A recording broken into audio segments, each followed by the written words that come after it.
Good afternoon and welcome to our last meeting in February, and we have an agenda that old business and new business.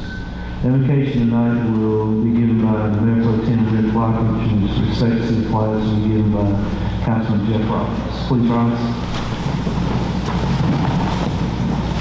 Let us pray together. Our Lord's Prayer.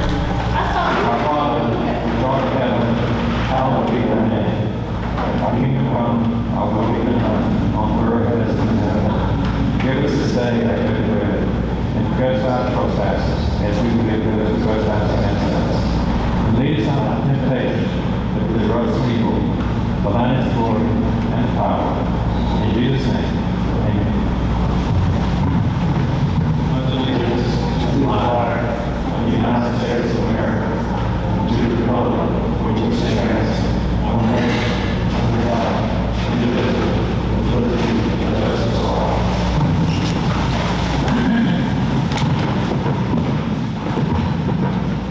The minutes of our February 8th meeting have been distributed. Are there any corrections or additions to the minutes?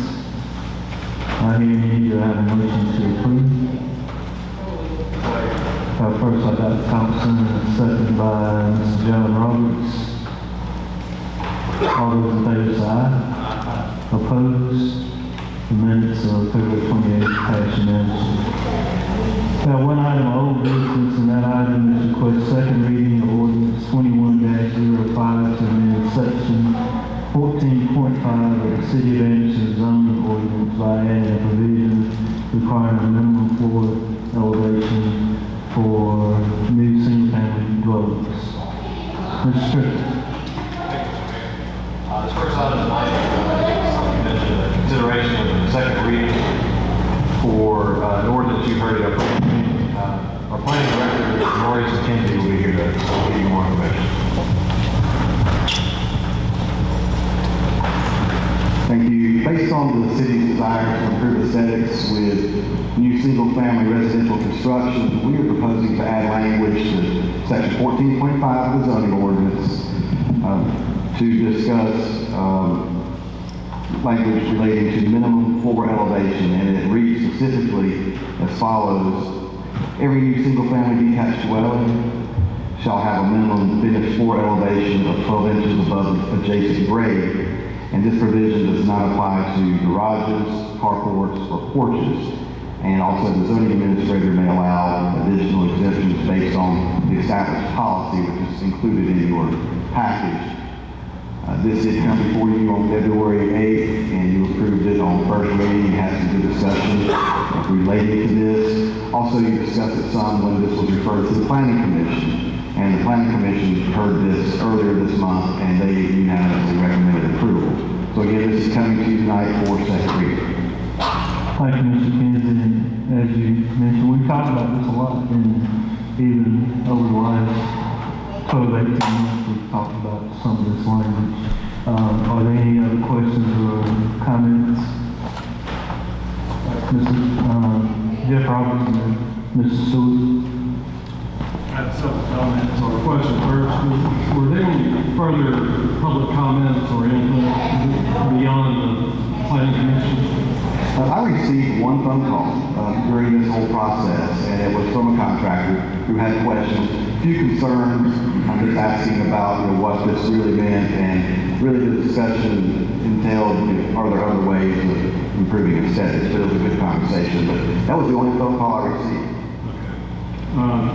I took a minute to list out the benefits as I see them for this ordinance, not to mention the aesthetics. It just looks better when you raise the elevation, floor side elevation above grade. Drainage. That's just so obvious. The higher you get above the minimum grade, the better for drainage issues. Structural. Thicker edge is stronger structure. Termites. It's just further distance from grade to some sort of siding or wood material. And lastly, minimal cost. I think this is as important as any of these. It's still in the affordability category. So as I see it. We're doing this. Good, thank you. Ms. Sue?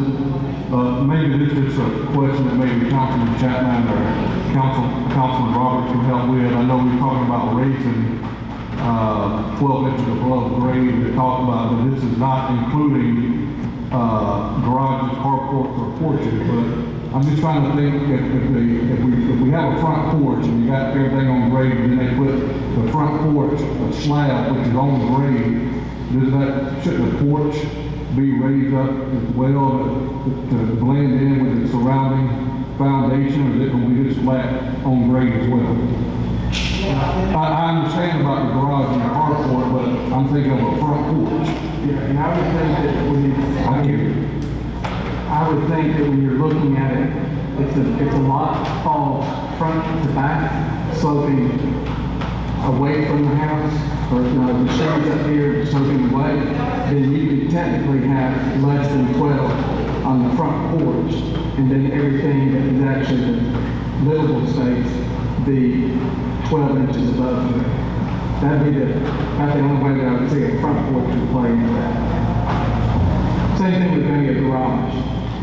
Elevation, drive in on grade, and then everything behind it is more than 12 inches. If I can add to that, there are a lot of people who want ADA accessibility, maybe in their wheelchair, and that would be important for them to be able to roll right. What I see is, and without naming any particular nonprofit agency, I see a lot of houses being built, and that house is on slab, right on grade, on the ground. You got the front porch on. Well, if the object is to help with the termites and everything to get it up, well, on that front porch, the drainage, the water could come right into that front door right there. I don't know whether you wanted to get that up to kind of get everything. By code, you have to have a positive slope away from your foundation. So that's a code restriction that allows you to let water shed straight into a foundation. Thank you. Thank you. Those would be my answers to. Any other questions, comments? Mayor, I move we adopt this change of ordinance. Great. First by Mr. Jeff Roberts, second by Mr. Chapman. Any further discussion? All those in favor say aye. Opposed? That passes unanimously. I do think, and I think that's been mentioned, I think this should be a model for the state. If I'm thinking right about previous conversations, there's not a lot of communities, there's no communities, I don't think we've done this, so I applaud our council for doing that. We have 3 items of new business, and the first one is request consideration of the construction contract for building foundation remedial repair for 512 South Murray Avenue as part of the Murray Avenue and Tower Street drainage project. Mr. Strickland. Thank you, Mr. Mayor. If you'll recall, this particular item has been before you at work sessions last year. This is a 2-part project. What you'll hear tonight will be part 1. Without further ado, already standing here, Lucretia Bilbrey in our engineering, our public works department, the engineer, will answer any questions. Thank you. Mayor and Council, the request we're bringing to you today is for a construction contract for the foundation repair and stabilization of 512 South Murray Avenue. The repair is needed due to the formation of a sinkhole, which was caused by a failing drainage culvert, which was installed around 1914. The city installed this as part of a railroad spur expansion. The city is contractor with Schnabel Engineering to prepare construction plans for the foundation repair, and they've employed engineers to design the relocation and the replacement of the drainage system. Tonight we are asking for approval for the foundation repair portion of this project. The foundation repair phase was bid out on January 3rd. We had a mandatory pre-bid meeting on January 25th at the project site. The meeting was attended by representatives from 6 companies, and bids were due on February 5th. we received 5 bids for consideration. The lowest responsible bidder was UMA Geotechnical Construction in the amount of $198,914. Due to the technical nature of this repair, the city asked Schnabel Engineering to review and evaluate all the bids submitted and to contact references for the lowest bidder. From the research done by both the city and from Schnabel Engineering, UMA is the most qualified bidder and also the lowest bidder. Moving forward with this portion of the project will ensure the safety of the existing structure. Once the building stabilization has occurred, the reroute and replacement of the failing drainage infrastructure can proceed, which is not part of what we're approving tonight. As for scheduling, construction is expected to begin by March 1st with substantial completion by May 31st. The reroute of the drainage system is planned to be advertised for bid on March 1st and would start construction in June. Funding for this project will be from the Stormwater Fund, and we are requesting an approval of a construction contract with UMA Geotechnical Construction in the amount not to exceed $198,914. Thank you. Any questions? Ms. Stewart? A couple of questions. One, what do we have budgeted for this project? The engineer's estimate for the project was $235,000, so this bid is $36,000 less.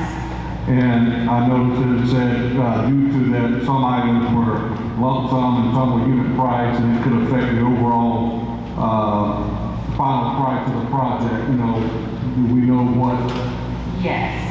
that So the only item that is a unit price item is the amount of flowable fill.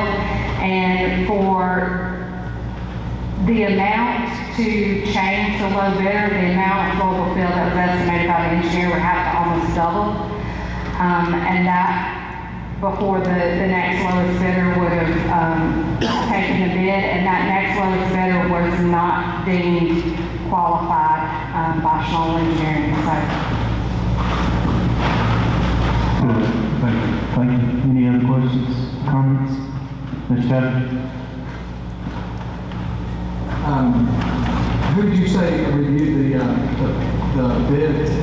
Schnabel Engineering? So obviously they were qualified, and but there's some, as Mr. Stewart has just recommended that, like, for example, number 4, conduit opening plug, one bid $30,000 and they only bid $1,300. And then there's some other major discrepancies as far as grout injection. They're at $14,000, which is about half of what the others, maybe even less than half. And then, so we feel like they're still going to hold within those numbers. We have spoken to them about that, and a lot of this project is sort of means and methods of the contractor. And I know with the grout injection, the company that is the lowest bidder, this is kind of their bread and butter, their thing. This is what they do a lot of. So I feel pretty comfortable with their number for that. As far as plugging the holes, I've talked to them about their method for that, and Schnabel has talked to them about the method, and we think it will accomplish the job. So. And then number 2, the helical piles, that's the same thing. They're way under what the others have bid. So. Yes, and that is one they know what has to be put in there, and we've talked with them for quite some time this past week about that, about their bid, and that they intended to honor unit prices. But those were part of the engineering design, so how many helical piles are putting in, and the extent that those are going to be, those were part of the drawing? Yes, those were specified. Thank you. Thank you. Any other questions, comments? Good question. Now, yes, they are bonded. I hope so. Sure. Bonnie? Yes, I'm sorry. Mr. Mayor. Yes, sir. Real quick, so they're gonna start March 1st, be done by May 1st, So, help me understand this real quick. They're just fixing the hole. They're not gonna stop the flow of water Correct. until the whole thing is rerouted, correct? That's correct. So what they're going to be doing is, basically, this arch culvert has a hole in the top of it, which has created the sinkhole. So they have a way to patch the hole, but still let the water flow through the pipe, Okay. and then stabilize the hole, which will stabilize the building. As soon as that's finished, we want to go in with the pipe reroute, because although it is technically permanent, we don't want to leave it any longer than we have to. With that, Mayor, I'd like to make a motion to accept this bid. Have a first by Mr. Hogan, second by Mr. Dr. Thompson. Any further discussion? All those in favor say aye. Opposed? Passes unanimously. Thank you.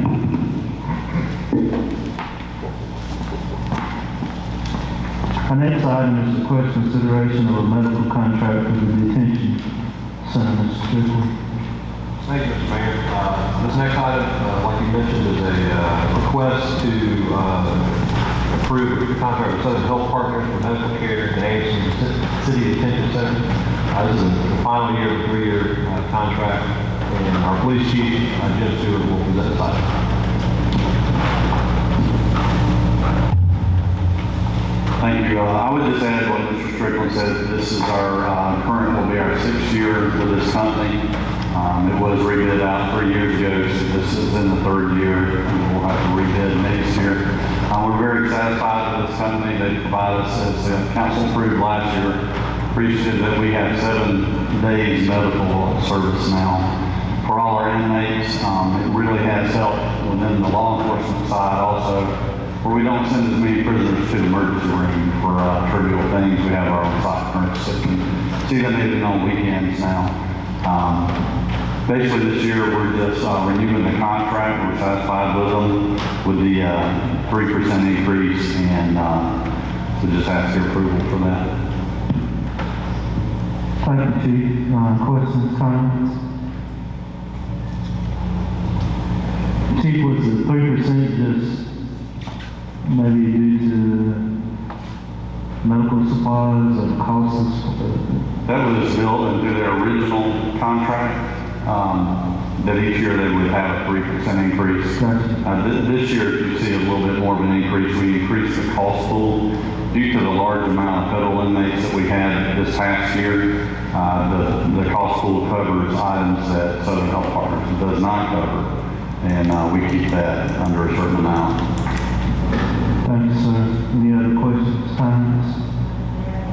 Seems pretty straightforward and satisfied. Make a motion to accept it as presented. First by Mr. Chapman, second by the Mayor Pro Tem. All those in favor say aye. Opposed? That passes unanimously. Thank you, Chief. Our last item of new business is request consideration of ordinance to amend the City of Anderson's business license ordinance 19-15 to exempt owner-occupied commercial property from business license requirement. So I understand it also relates to the executive session. Yes, sir. Yes, sir. Mr. Strickland, you got anything else to say about that? No, I'll just ask before we consider that item, go to the executive session. Thank you. Contractual item. And I would anticipate us coming back out and taking action. So I entertain a motion to go into executive session. First by Ms. Horgan, second by Mr. John Roberts. All those in favor say aye. Opposed? We'll go into executive. 3, request consideration of an ordinance to amend the City of Anderson business license ordinance 19-5 to exempt owner-occupied commercial property from business license requirements. And I think Ms. Martin is going to lead us through that discussion. So we're requesting a consideration of an ordinance to amend the City of Anderson Business License Ordinance 1915, which was originally passed in December of 2019, to exempt owner-occupied commercial property from the business license requirement. Section 19 of the business license requires a licensed person to own 5 or more residential units or gross rental income exceeds $30,000 per annual, and provides all commercial real estate must have a business license. It's come to our attention that many businesses in the city own their property and pay rent to themselves for accounting purposes, and it was not the intention of City Council to require a license for commercial properties that are owner-occupied with no other tenants. So we are wanting to clarify the definition of commercial property in the business license ordinance, not necessarily changing the section 19. So we're going to clarify the commercial property definition to include the sentence that says a license is not required of commercial properties that are owner-occupied and have no other tenants. So we are recommending approval of the ordinance to amend the City of Anderson business license ordinance 1915 to exempt owner-occupied commercial properties from the business license requirement on its first reading. Thank you. Questions, comments? Mayor, I'd like to make a motion, I'd like to make a motion we approve, this, amendment to the business license. Thank you, sir. Have first by Ms. Holman, second by Dr. Thomas. Any further discussion? All those in favor say aye. Aye. Opposed? It passes unanimously on first reading. No more new business. I entertain a motion to adjourn. Have first by Mr. Lee, second by Mr. Chapman. All those in favor say aye. Aye. Opposed? We stand adjourned.